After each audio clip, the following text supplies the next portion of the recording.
Les Israéliens toujours traumatisés un mois après les attaques du Hamas. L'État hébreu poursuit son offensive sur Gaza. Depuis cette attaque du 7 octobre dernier, des milliers de réfugiés, dont ceux venus des kibboutz martyrs, sont relogés dans des hôtels et appartements prêtés gratuitement.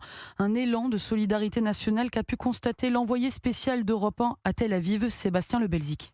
Au cœur de la ville blanche, le centre historique de Tel Aviv, l'hôtel Alma est un bâtiment classé datant de 1925.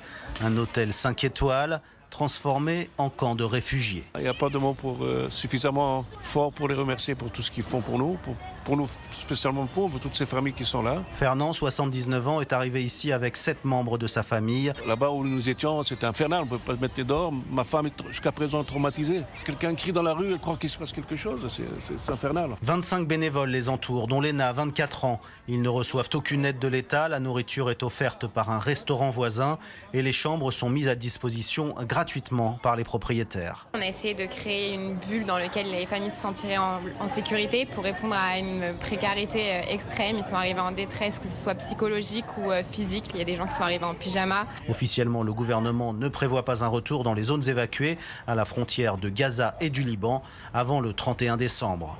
Tel Aviv, Sébastien Lebelzik, Europe 1. Au total, 200 000 Israéliens ont été déplacés par les combats entre l'État hébreu et le Hamas. Aucun cessez-le-feu à Gaza sans la libération des otages, a rappelé hier soir Benjamin Netanyahou.